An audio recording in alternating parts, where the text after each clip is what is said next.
연세가 82세인가 되셨죠? 그러다 보니 이게 떨려서 나옵니다. 온 힘을 다해서 부른 찬송을 우리 하나님이 기뻐 받으신 줄로 믿습니다. 예, 오늘 설교 제목은 신은 우주 만물의 창조주이신가 하는 제목입니다. 왜 이 제목을 잡았냐면 삼성의 전 회장 고 이병철 전 회장님이 몸이 아플 때 24가지 질문을 적어서 어떤 신부에게 묻습니다. 그런데 답을 못 듣고 병세가 악화돼가지고 돌아가시게 됐죠. 그런데 나중에 다른 신부가 이 답들을 질문들을 가지고 책을 썼는데 보면은 이런저런 일반 사람들 얘기를 많이 하고 성경적인 가르침이 거의 없어요. 그냥 그 책을 보면서 야, 이거 성경적으로 말씀을 좀 드릴 수 있도록 해야 되겠다 이런 생각을 하게 됐습니다. 그래서 계속 그 질문들을 가지고 답을 찾아서 말씀을 나눠볼 생각입니다. 그리고 쪽방촌 우리가 돌면서 보면 엊그저께 어떤 분이 그런 얘기를 합니다. 나는 아버지도 증오하고 어머니도 증오하고 하나님도 원망합니다 라고 합니다. 왜 그런가? 왜 하나님이 나 같은 사람을 태어나게 했을까? 왜 태어나서 버림받고 이렇게 비참하게 살게 하는가? 마치 욥이 질문하는 것처럼 그런 질문들을 가지고 원망과 함께 얘기를 했습니다. 그런 얘기를 쭉 해온 사람이 있죠. 동원참치. 동원참치가 늘 술 마시면 하는 얘기가 목사님, 하나님 계십니까? 계시지.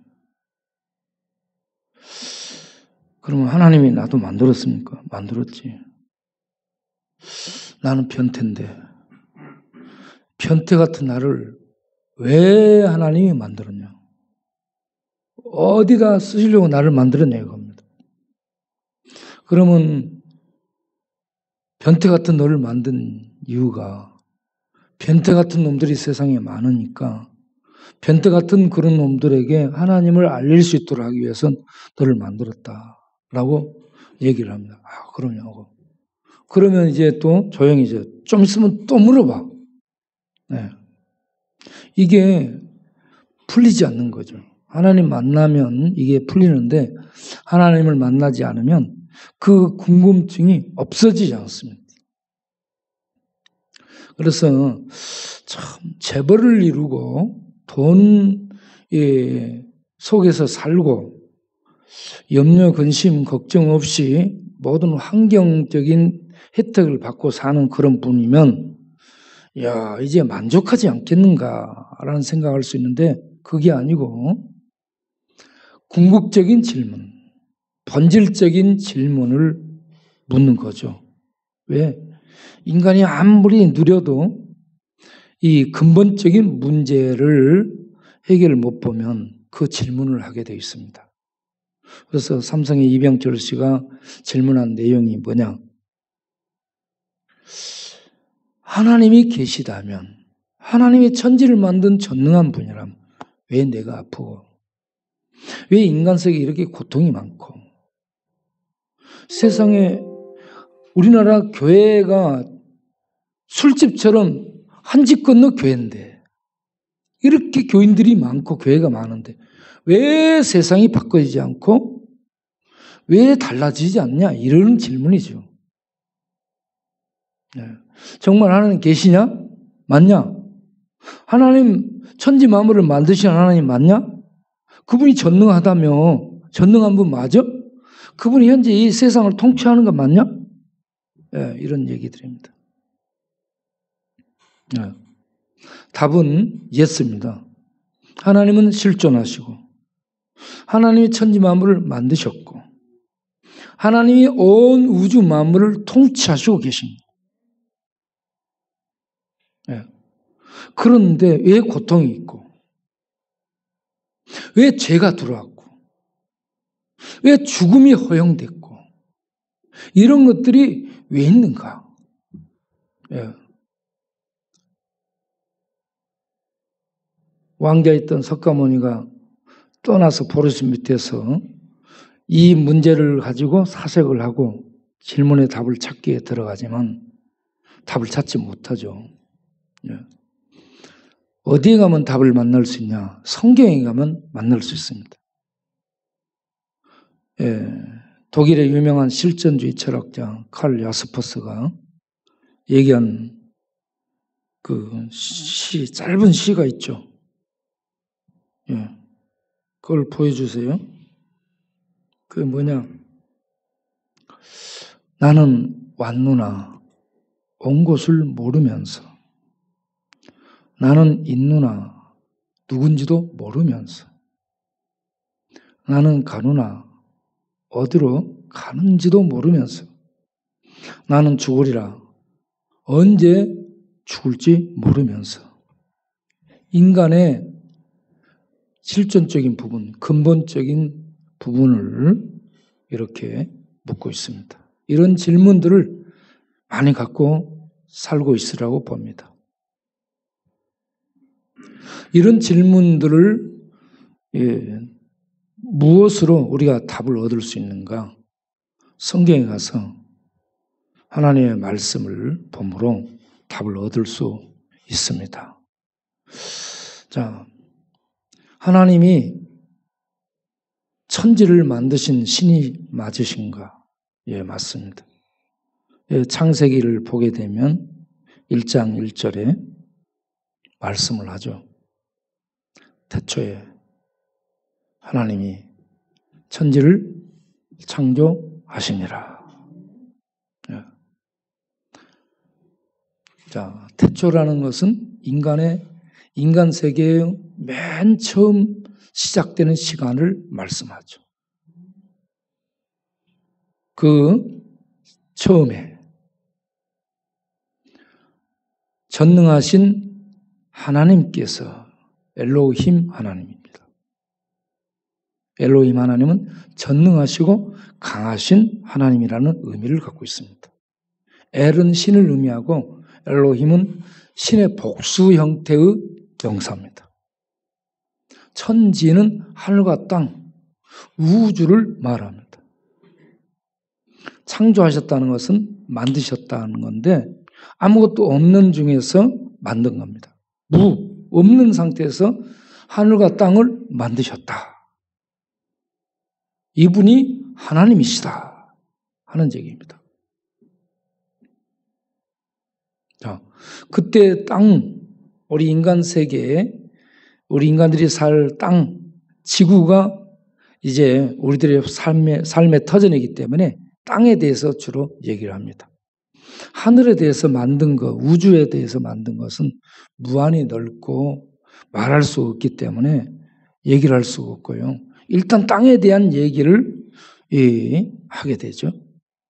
땅은 어떤 상태였는가 하면 혼돈하고 공허한 상태였다라고 얘기합니다. 혼돈하고 공허한 상태를 히브리어로 토우, 바, 그리고 보우. 그래서 이게 계속 빨리 읽으면 토우, 바우 뭐 이렇게 읽어요. 바우가 저기 나오고 있습니다. 예, 토우는 뭐냐?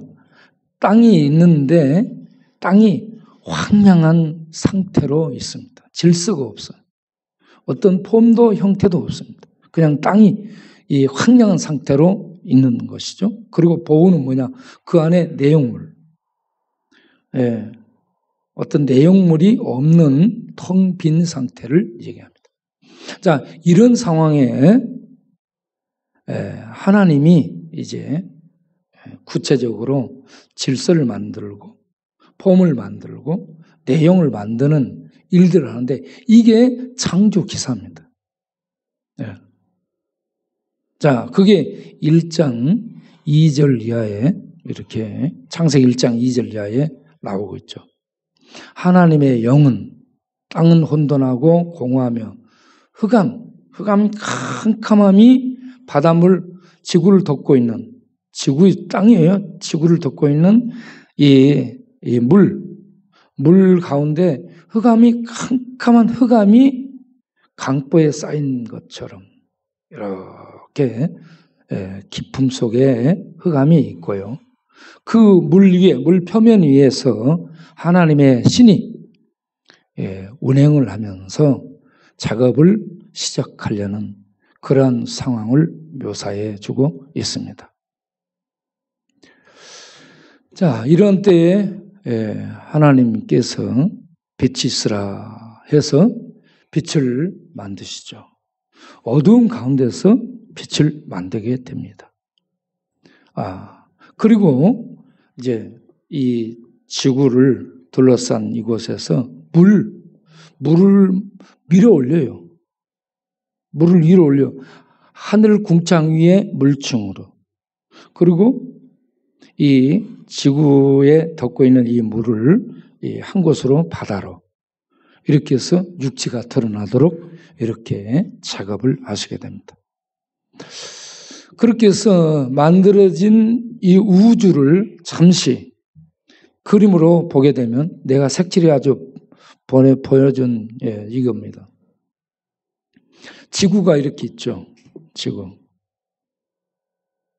지구가 드러났습니다. 형태가 드러났습니다. 원래는 물로 덮여 있었습니다. 그런데 물을 위로 밀어 올렸습니다. 그래서 궁창 위에 궁창 위에 물로 물총을 위로 밀어 올렸습니다. 그 가운데가 이제 하늘이죠. 구름이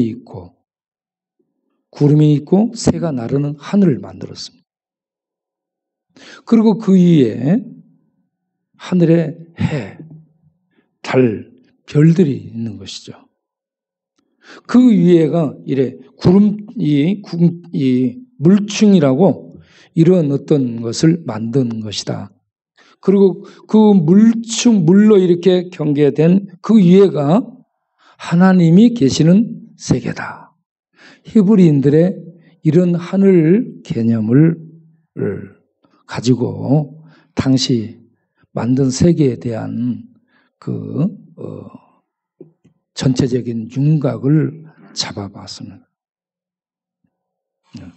그런데 하나님은 저 물 위층에 하늘에만 있는 것이 아니고 천지에 충만하게 계십니다.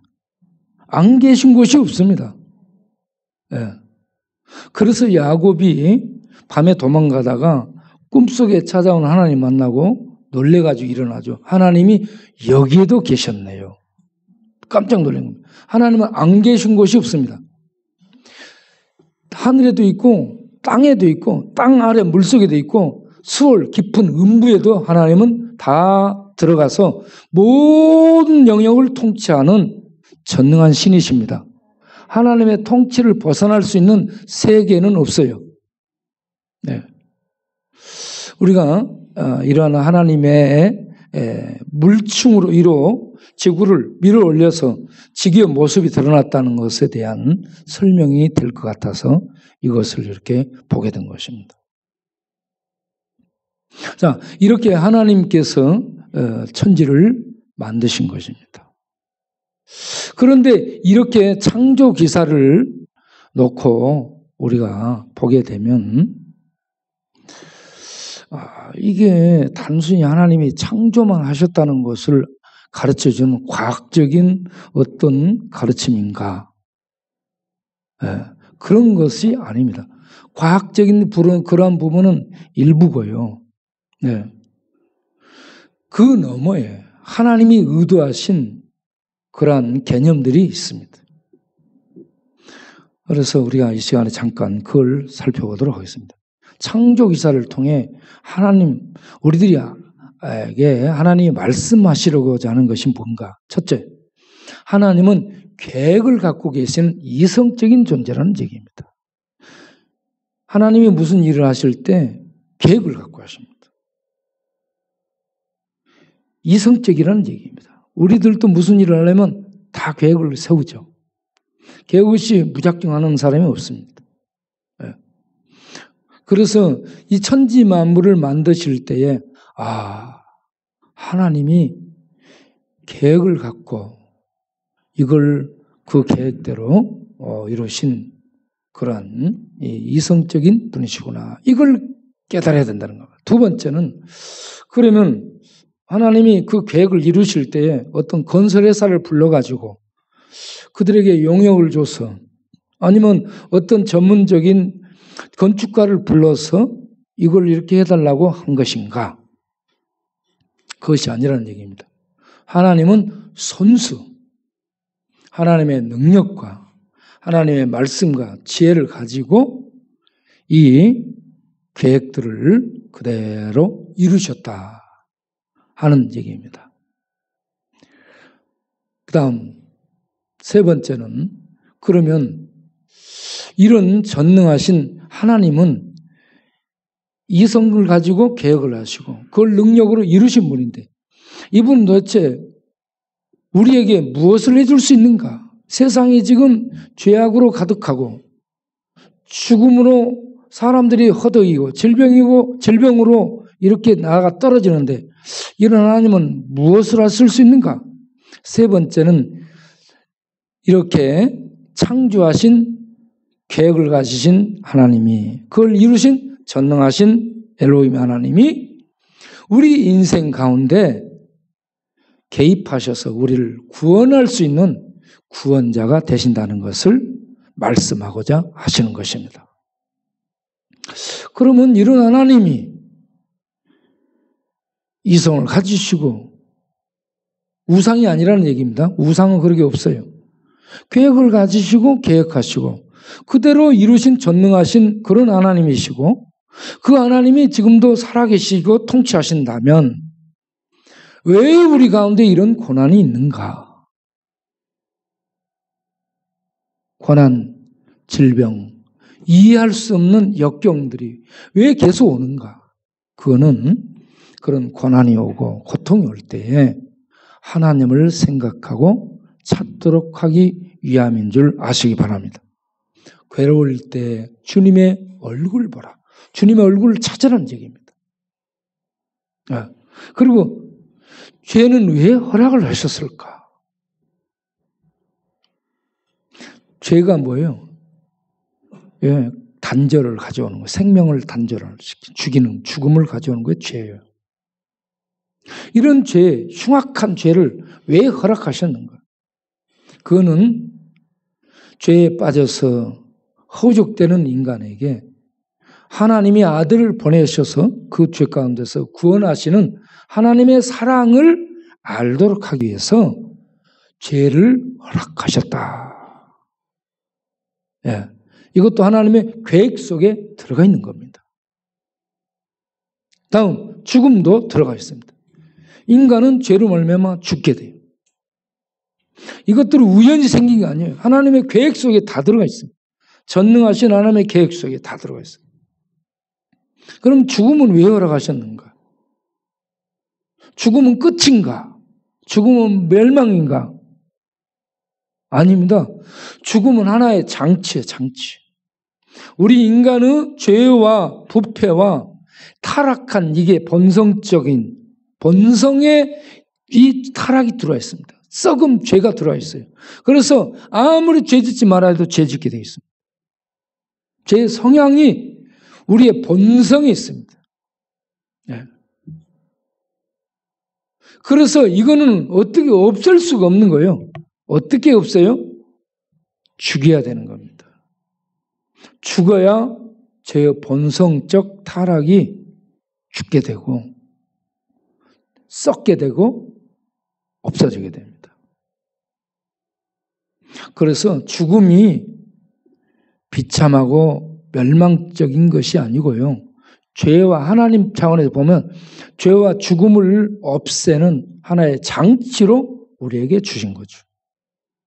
우리가 그 죽음에 들어갈 때는 힘들고 두렵고 아프지만 그 죽음을 통해 우리의 죄악이 죽게 되고요. 하나님의 새로운 생명의 세계에 들어갈 수 있는 그런 관문이 되기 때문에 죽음이 믿는 자들에게는 큰 축복인 줄로 아시길 바랍니다. 죄가 없어지는 거예요. 그리고 새로움 속에 들어가는 거예요. 네. 자, 이렇게 전능하신 하나님이 우리들에게 구원자가 되신다는 것을 이걸 알리는 겁니다. 이사야 43장을 보겠습니다. 이사야 43장 1절을 보게 되면 거기에 야곱아 너를 창조한 너를 지으신 하나님이 이제 말한다 하면서 내가 물 가운데 불 가운데 강물 가운데 지날지라도 내가 너와 함께하여 너를 지키고 너를 구원하리니 두려워 말라라는 말씀합니다. 그러면서 하나님의 정체를 소개하죠. 내가 누구냐? 43절에 나는 여호와 언약의 하나님, 나는 너의 하나님 엘로힘 전능한 창조주 하나님.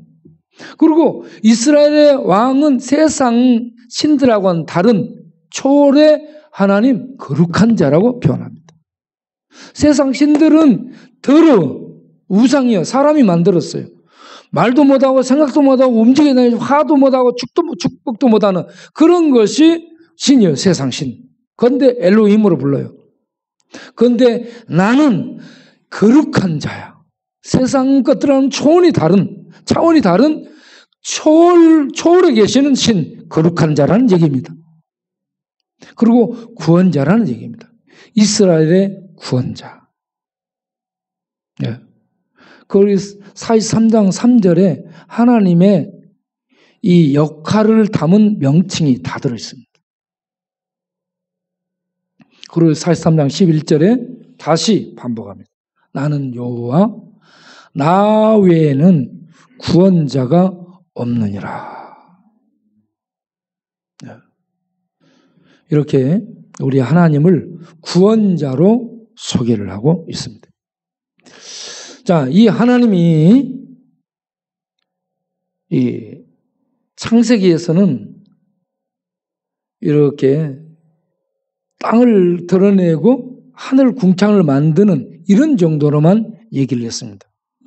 그런데 욥기를 보게 되면 욥기 9장 9절에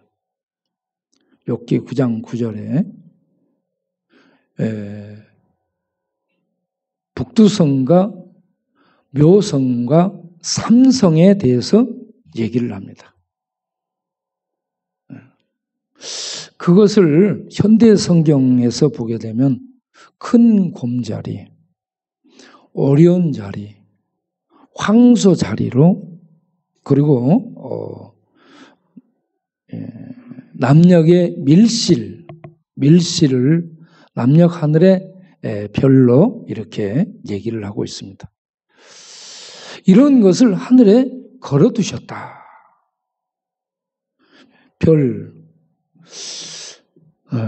그걸 현대인의 성경에서는 큰 곰자를 북두칠성으로 얘기합니다. 북두칠성. 북쪽에 있습니다. 그리고 삼성과 묘성도 북쪽에 있습니다. 그리고 남쪽 하늘에는 12궁성의 별들이 있다라고 얘기합니다.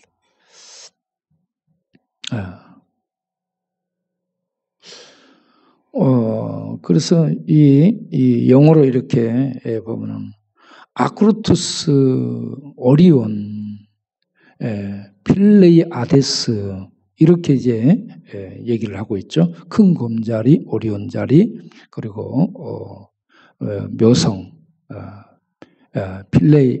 필레이아데스, 묘성 이렇게 얘기를 하고 있습니다. 북극성에 대해서 북두성에 대해서 그림을 보여주겠어요? 북두칠성하고 연결되어 있습니다. 하늘의 별들이 참 보게 되면 그림을 보여줘요. 그림.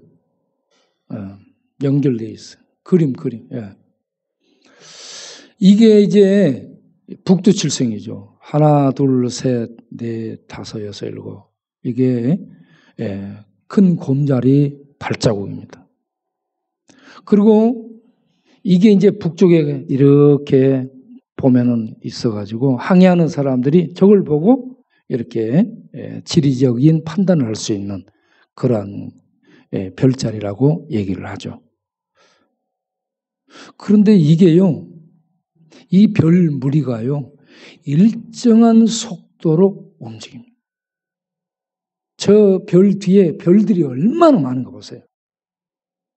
크게 보이는 이 별이 저 별, 작은 별들과 함께 일정한 속도로 이렇게 움직이기 때문에 네가 삼성과 북극성과 묘성을 이끌어내겠느냐? 질서를 가지고 이렇게 움직이도록 네가 이끌어낼 수 있겠느냐? 못하는 거죠. 우리는 저게 그냥 이렇게 일정에 돌아가는 것으로만 아는데 저게 자체적으로 일정하게 움직인다는 저 별 무리들이. 놀라운 일이죠.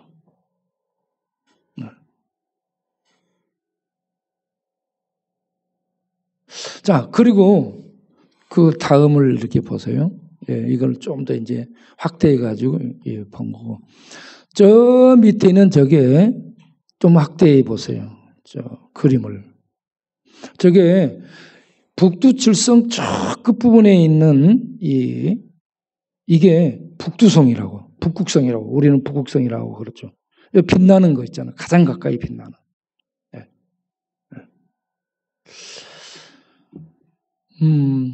이게 이렇게 북두칠성이 보이고 저 끝자락에 가면 이렇게 크게 밝게 보이는 아크루토스라는 이 별이 북두성 또는 북극성으로 이렇게 얘기를 하고 있습니다.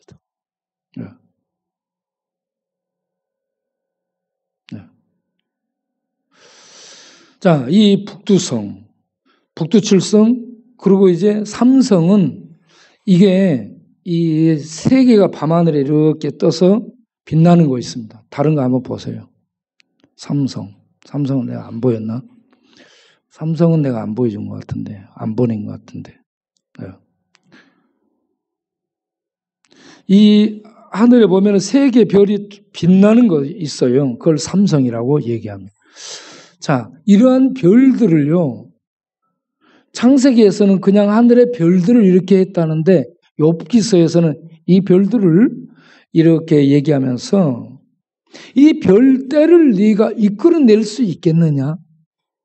하나님은 계획을 가지고 그리고 능력으로 이걸 만드셨는데 그렇게 하나님이 이 모든 것들을 계획하신 대로 만드셨다는 것.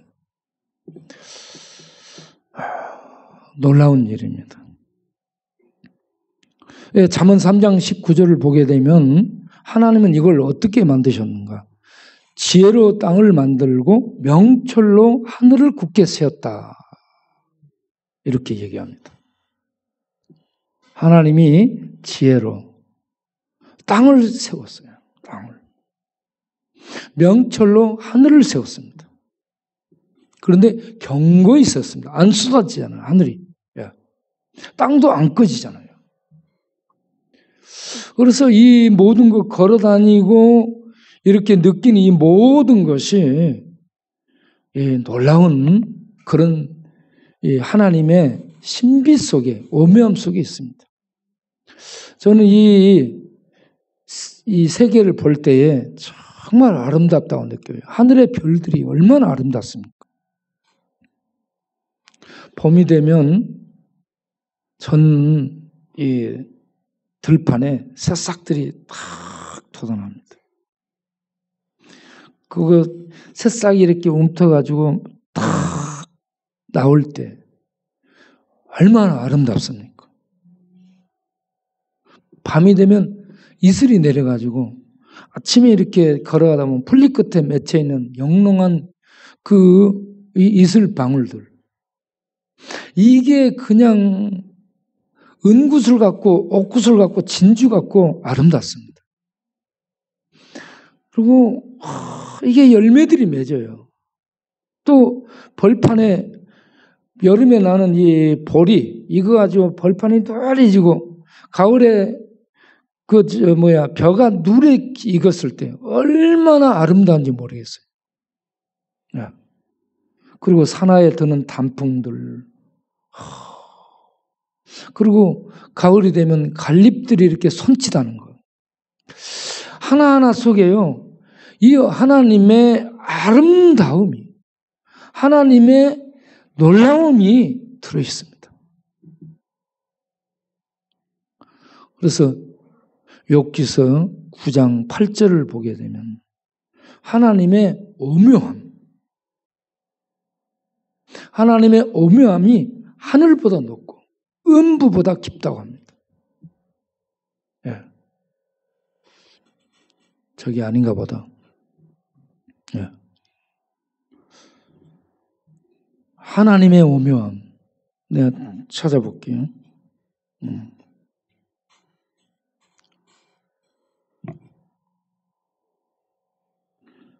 내가 이게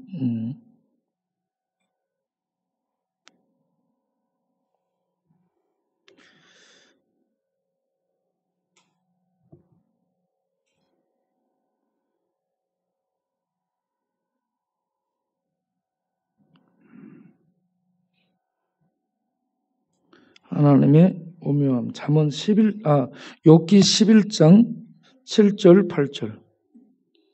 욥기 11장 7절 8절을 보게 되면 하나님의 오묘함.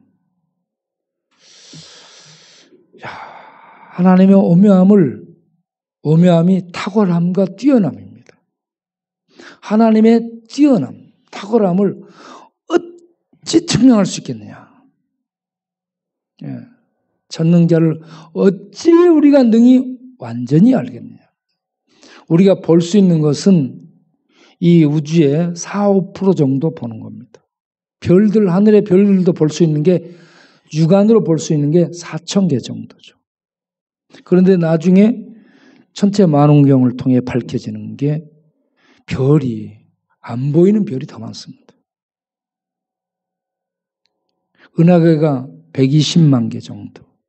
한 은하계의 별이 수억 개 또는 조가 넘는 그런 것들로 돼 있고.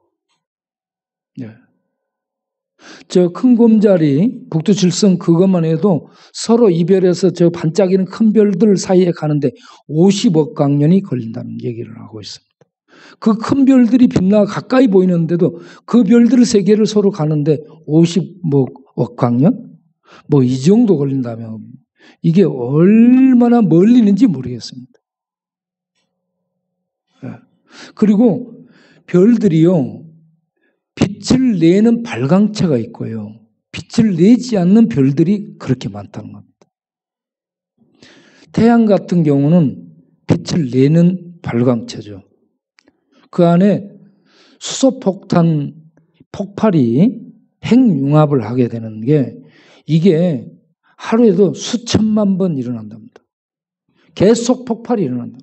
태양이. 계속 폭발이 일어나서 이게 불타는 겁니다. 그래서 거기에 빛이 나오고 열이 나오는 거죠. 그런데 하나님이 이 태양을 지구하고 일정한 거리로 유지하도록 하나님이 장치해 두신 거예요. 만약에 이게 가까이 와버리면 우리 불타게 돼요. 멀어지면 추워서 우리 다 죽습니다. 적당한 거리를 유지하게 해놓은 이 하나님의 오묘함, 이 하나님의 뛰어남을 보면서 이걸 볼 때에 오, 하나님 놀랍습니다. 제가 이 설교를 준비하면서 책을 여기저기를 계속 읽고 성경을 많이 읽고 보다 보니까요, 성경을 보게 되면 하나님을 알게 되어 있습니다. 저절로 무릎이 꿇어지는 겁니다. 네. 그래서 이런 모든 것들을 이렇게 하나님이 오묘하고 놀랍게 능력으로, 지혜로, 명철로 만드셨는데 이걸 어떻게 우리들이 알 수 있는가? 이제 이게 문제죠. 그거는 과학으로 알 수 있는가? 과학적 탐구 도움이 되죠. 또 많은 지식들을 섭렵함으로 도움이 되죠. 그런데 이 하나님의 실존과 하나님의 전능한 자의 창조, 그리고 그분의 통치와 그분의 이 법칙을 통한 보존, 경영, 이 모든 것을 알기 위해서는요, 믿음이 있어야 됩니다. 그래서 히브리서 11장 3절에 우리는 이걸 알 수 있는 방법이 믿음이라고 설명을 해주고 있습니다. 히브리서 11장 3절. 믿음으로 모든 세계가 하나님의 말씀으로 지어진 줄을 우리가 아나니. 나타나 보이는 이런 것들은 보이지 않는 존재에 의해서 만들어진 것이다. 예, 하나님 보이지 않습니다. 이렇게 큰 일을 하셨는데 왜 그분이 안 보이지냐? 난리죠.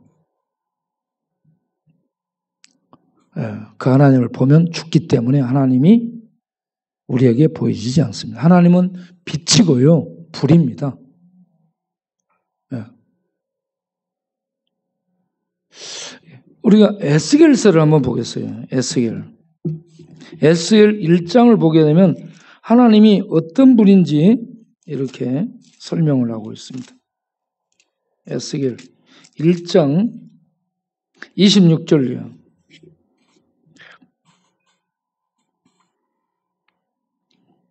에스겔 1장 26절이요. 그 머리 위에 있는 궁창 위에, 하나님의 머리 위에 궁창이 있고 궁창 위에 보좌가 있어요. 보좌가 있는데 그 보좌는 남보석 같은 보좌인데 그 보좌 위에 한 형상이 있더라. 그 형상은 사람의 모양이더라. 그 사람의 모양을 보니 허리 위의 모양이 단새같이 불이 불타고 있고 그 주위가 완전히 불타고 있고요. 그 허리 아래 모양도 불 같아서 전체가 불이에요. 사람의 형상의 모습인데 불이에요. 사방으로 광채가 나고 빛이 나고 그 28절에 사방 광채의 모양은 비 오는 날 구름에 있는 무지개 같다. 얼마나 아름다운가. 무지개로 표현하고 있습니다. 이는 여호와의 영광의 형상의 모양이라. 아멘. 여호와의 영광의 형상은 불입니다. 존재하는 겁니다. 불수레 위에, 불보좌 위에 계십니다. 불이에요. 그런데 그분에게서 사방에 빛이 나오는데요.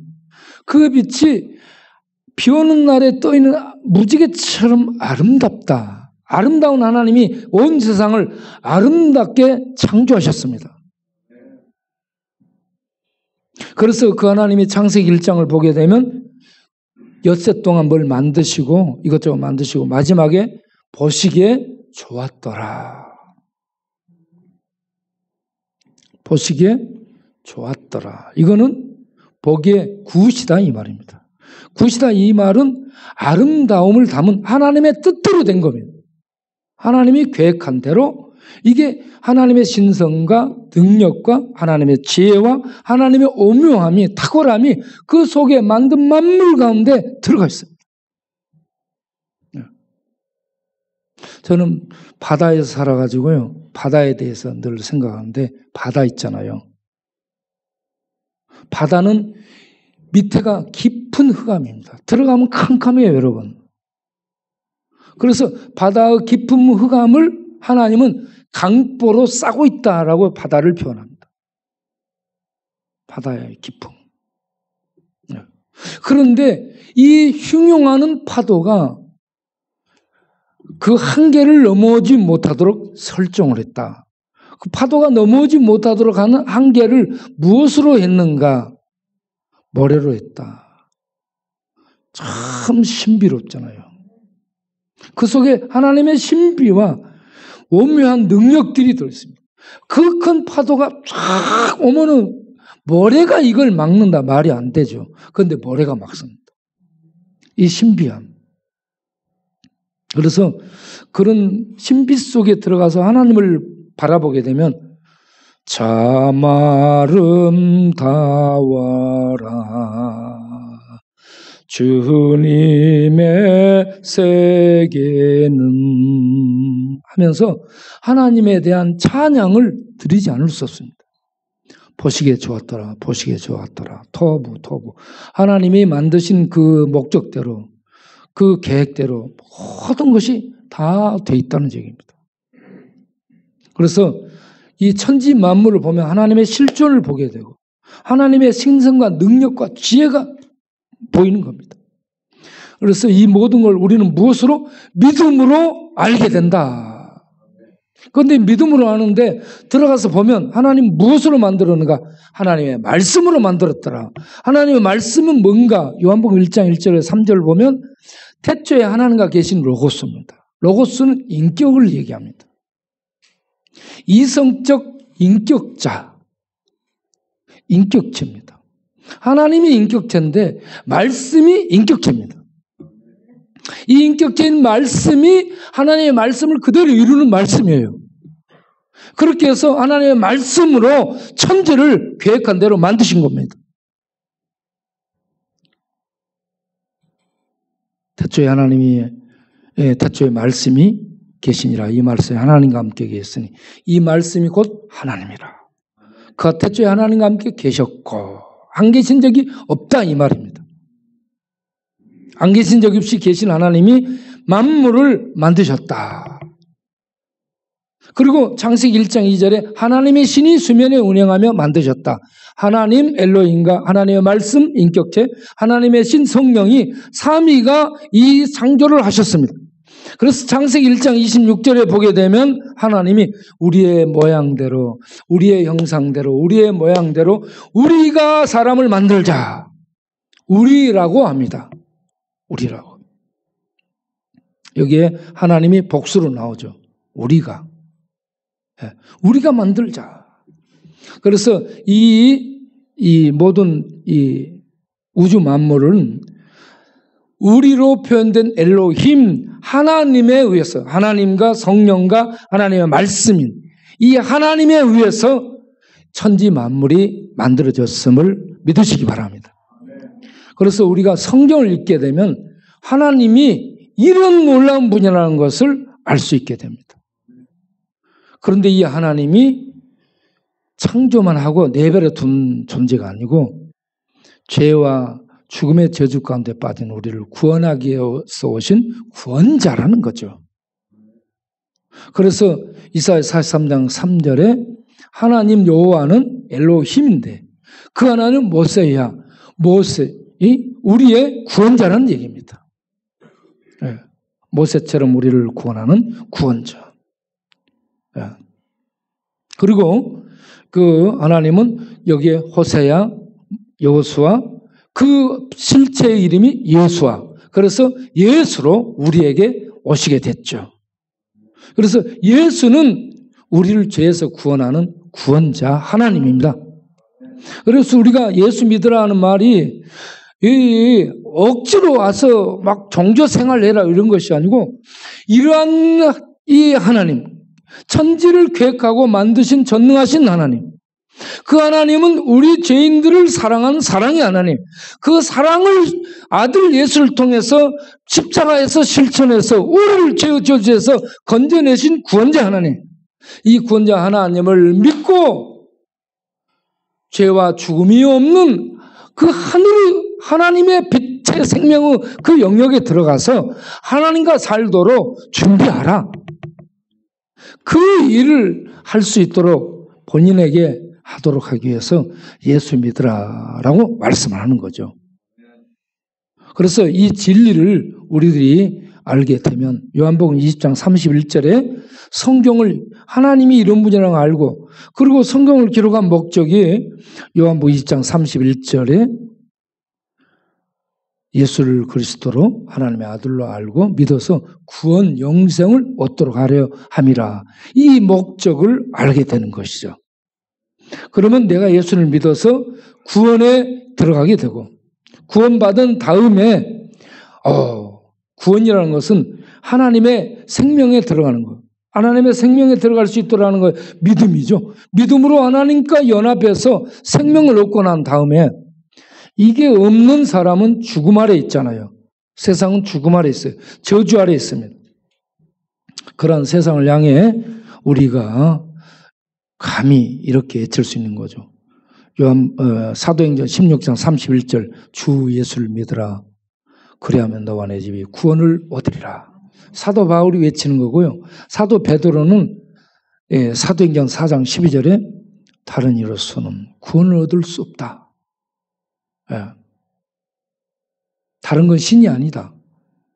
구원할 수 있는 능력이 없다. 여호와 하나님, 예수로 오신 그 하나님만이 우리의 구원자다. 그래서 이렇게 외치게 되는 거죠. 이게 전도입니다. 다른 이로서는 구원을 얻을 수 없다. 천하 인간에게 구원을 얻을 만한 이름은 예수뿐이다. 이 예수를 알고 나면 전하지 않을 수 없습니다. 이 예수를 우리가 하나님이 보내신 하나님의 구원자라 알고 믿기를 바랍니다. 그리고 이 예수를 전하기를 바랍니다. 그래서 온 세상이 예수 믿어 구원에 이르도록 인도하는 일에 쓰임받는 하나님 백성으로 우리가 살기를 바랍니다. 저는 이분의 얘기를 하고 마치도록 하겠습니다.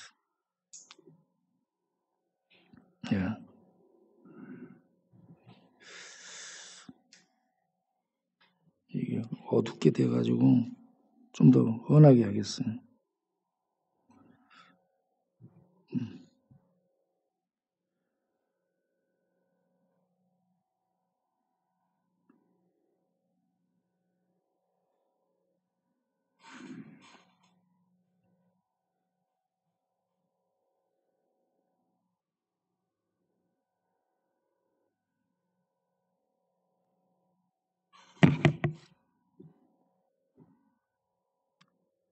하루지기가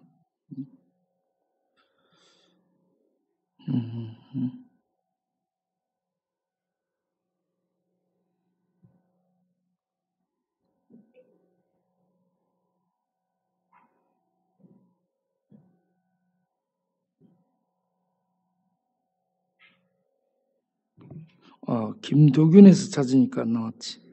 내께서 찾아야 되는데.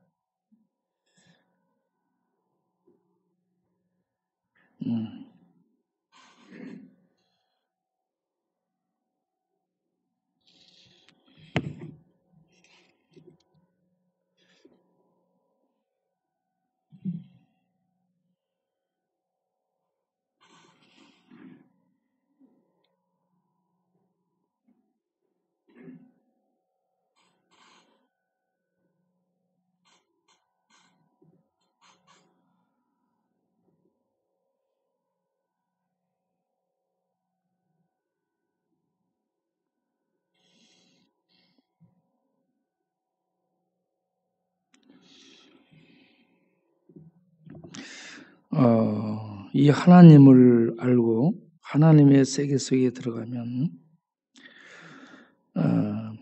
그리스의 대표 작가 니코스 카잔차키스라는 사람이 이런 얘기를 했었죠. 현실은 바꿀 수 없다. 현실은 바꿀 수 없지만 현실을 보는 눈은 바꿀 수 있다 했습니다. 현실은 바꿀 수 없어요. 저 사람의 상태를 바꿀 수 없습니다. 그 사람을 보는 눈이 바꿔질 수 있습니다. 하나님의 세계 속에 들어가서 하나님의 은혜를 입고 생명 안에 있게 되면 사람을 보는 눈, 세상을 보는 눈이 바꿔질 수 있다는 얘기입니다. 나는 옳은데 당신은 틀려 이렇게 하면 안 됩니다. 그러면 항상 갈등이 있고 싸움이 있습니다. 나도 틀릴 수 있다. 나도 잘못 판단할 수 있다고 생각해야 돼요. 우리가 신이 아니잖아요. 신만이 옳고요. 신이 아닌 우리는 옳은 것 같은데 틀릴 수 있습니다. 잘못 볼 수 있습니다. 잘못 판단할 수 있어요. 그렇기 때문에 우리는 사람이 어떻게 얘기를 할 때에 거기에 대해서 나도 틀릴 수 있다라고 생각하면서 카네기가 마음경영이라는 책에서, 이러한 마음경영이라는 책에서 카네기가 이렇게 써요. 하늘도 죽을 때까지 인간을 심판하지 않은데 왜 우리는 인간을 심판하는가? 하늘도 사람을 죽을 때까지 심판하지 않는다는 겁니다. 죽음 이후에 심판해. 우리는 살아있는 동안에 심판을 하지 않도록 나도 틀릴 수 있다는 거 아시고 심판을 하지 않도록 하시기 바랍니다. 비판하거나 심판하면 반드시 벽이 생기고 갈등이 생기고 멀어지게 되어 있습니다. 하나님의 은혜는 따뜻함이에요. 생명입니다. 포용하고 감싸고 실수할 수 있다고 인정하고 그리고 감싸는 거죠. 용서를 하지 못하는 사람은 절대로 잘못하면 안 돼요. 자기도 1%도 잘못을 하지 말아야 돼. 그래야 가능합니다. 그런데 1%라도 잘못을 할 수 있다면 인간이라면 다른 사람의 실수와 허물을 용서하고 나도 틀릴 수 있고 나도 실수할 수 있다 인정하고 사람들에 대한 심판을 하나님께 맡기세요. 정죄를 하나님께 맡겨 우리는 하지 말아야 됩니다.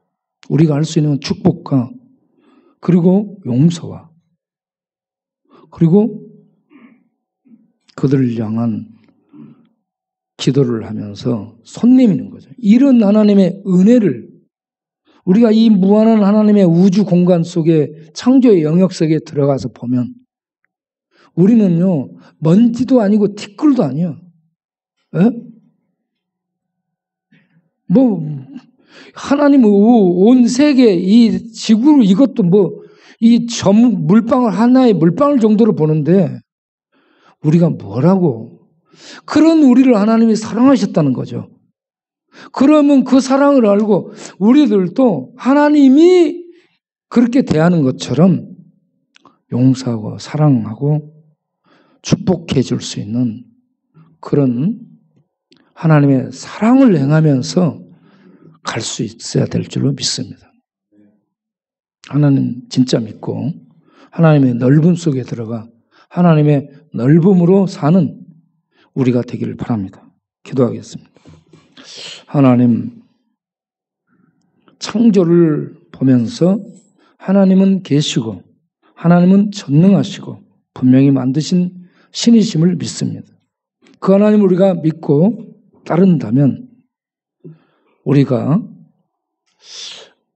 하나님의 넓은 하나님의 무한하심 하나님의 광대하심 속에 들어가 그 강대하심으로 무한하심으로 사람을 보고 하나님의 모든 말씀을 하나님이 받으시고 하나님이 자기 아들을 보내서 저주를 아들에게 받게 해서 전부 쏟아부어서 우리를 살리고 우리를 심판하지 않으시는데 그 하나님의 은혜와 사랑이 우리 안에 있다면 우리가 사랑하고 축복해주고 이해해주고 있는 대로 용서해주고 받아들일 수 있는 그 넓음이 우리 안에 있게 하여 주옵소서.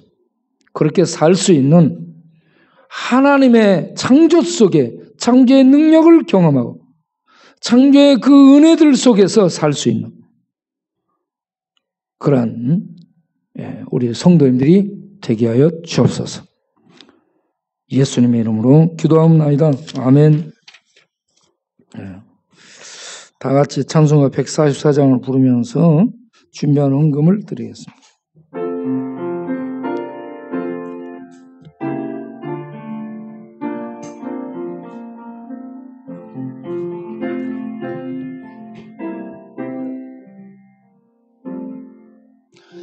예수 나를 위하여 십자가를 질 때 세상의 세상 죄를 지시고 고초당하셨네.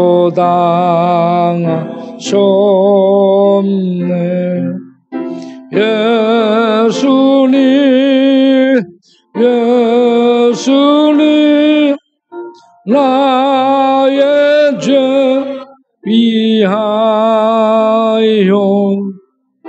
보배 피를 흘리니 죄인 받으소서.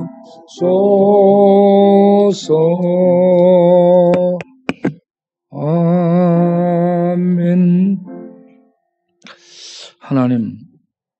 하나님은 만물의 티끌 같은 우리를 위해 아들을 보내시고 천지만물을 만드신 전능하신 분이 다시 만들어버릴 수 있는데 우리 죄인들을 아들을 죽이시면서 죄의 저주에서 꺼내시는 구원을 베푸시고 그 하나님의 사랑을 알고 하나님 믿고 하나님의 영광을 세상에 드러내는 빛들로 살도록 하나님께서 은혜를 베푸셨습니다. 그 은혜에 감사를 드립니다. 그 은혜를 알고 그 은혜 속에서 이제 하나님께 예배드리고 봉사하고 섬기고 전도하며 예수 믿지 않은 자들을 오래 참음으로 전도하고 인도하는 그 능력을 발휘할 수 있게 하시고 예수 믿는 자들 안에 어떤 수준에 미치지 못하고 또 나의 판단, 나의 생각과 다르고 그럴 수 있는 그 많은 사람들, 하늘의 별이 얼마나 다양합니까? 그 크기와 그 생김새가 얼마나 다양합니까? 그걸 인정하고 그런가 보다. 아, 그렇게 생겼나 보다. 인정하고 틀린 것이 아니라 잘못된 것이 아니라 다르다 생각하고 인정해주고 기다려주고 축복해주는 하나님의 넓음 속에서 보는 우리들이 되게 하여 주옵소서. 귀한 헌금을 주께 드립니다. 드린 심령들이 하늘의 능력과 지혜와 부요함으로 축복하시고 물질의 부요함으로 주셔서 더 많이 나누고 베푸는 하나님 복의 통로가 되게 하시고 건강도 지켜주셔서 코로나 저러나 어떤 것도 걸리지 않고 하나님의 그 생명의 풍성함과 그 능력들을 누리며 전하며 사는 성도님들이 되도록 축복하여 주옵소서. 예수님의 이름으로 기도하옵나이다. 아멘.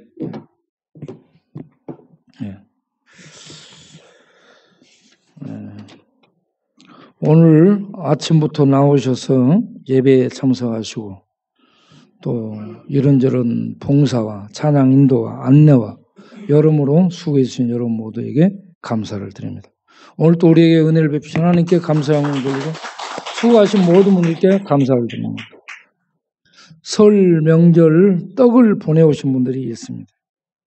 설 명절 떡을 보내오신 분들 유세린 성도님도 떡을 아마 보내주시고 그리고 최은영 목사님 교회에서도 10명도 안 되는 교회가 저번에도 100만 원을 모아가지고 헌금을 가져왔습니다. 자기 교회에서 꽃꽂이 하는 거 하지 마라 한 거예요. 꽃 사지 말고 그것저것 하지 말고 그 쓸 것 전부 자기 주라고 해가지고 우리 광약교회 갔다가 교회에다가 이걸 들여서 쓸 수 있도록 해야 되겠다. 자기 집에 쓸 걸 자기 교회에 쓸 거 하나도 안 하고 가지고 와서 헌금을 한 거예요. 또 떡을 모아가지고 오시겠다고 그렇습니다. 하나님이 그 교회를 또 그 성도님들을 축복하시길 바랍니다. 그리고요 우리 여기 쪽방촌과 노숙자들 어려움이 있는 분들에게 설 명절 연휴에 상품권으로 이렇게 준비해서 가지고 남서울교회 청년들이나 어제 내가 조봉희 목사님한테 지구촌교회 목사님한테 전화했죠. 목사님 우리 허리 아픈 거 낫도록 계속 기도하고 있습니다. 척추암이요 굉장히 줄어들었대요. 수술도 뭐하고 컸는데 아주 줄어들었대요. 그래가지고 좋아졌다고 얘기하는 거예요. 그러면 목사님 우리가 쪽방촌에 설 명절에 나눠줘야 되겠네. 한 200만 원 정도라도 보내세요. 바로 내가 쏴버렸지. 그리고 장만도 목사님도 내가 보내가지고 아니 보낸다 해놓고 뭐하고 있는 거예요 지금. 내가요 이렇게 쫌니다. 그래가지고 이제 좀 있으면 보내줄 거예요. 그럼 그거 가지고 쪽방촌을 또 돌면서 이렇게 하나님의 사랑을 전달할 겁니다. 어쨌든 우리는 재밌게 살아요. 여러분들 집에 돈 있으면 훔쳐가지고 와서 내도록 하세요. 그래가지고 하나님 일을 해야 돼. 내가 이 얘기 1분만 할게요. 일본에서 어떤 노숙자가 죽었는데요.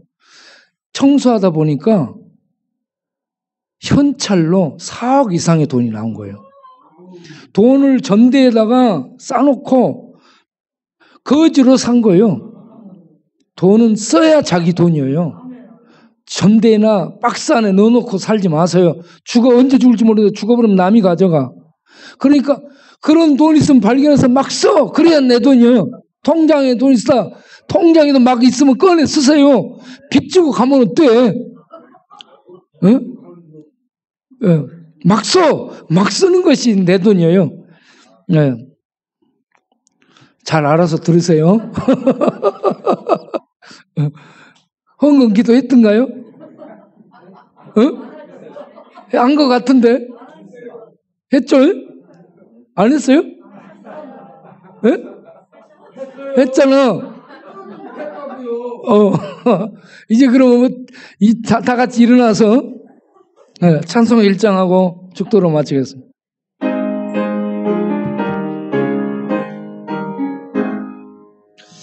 만복의 근원 하나님 온 백성 찬송 드리고 저 천사여 찬송하세 찬송 성부 성자 성령 아멘. 이제는 우리 주 예수 그리스도의 은혜와 우리 아버지 하나님의 영원하신 사랑과 성령의 믿음 주신가 거듭나게 하신가 내주 교통하신가 사랑하며 섬기며 전하며 살 수 있도록 능력으로 역사하는 성령님의 충만하심 오늘 또 하나님 앞에 나와 예배드리고 주님의 넓으심 속에 들어가 그 광대하심으로 그 놀라운 은혜와 능력들로 사람들을 대하며 살기를 다짐하며 일어서는 모든 권속들 위해 영원토록 함께 하시기를 간절히 축원하옵나이다. 아멘.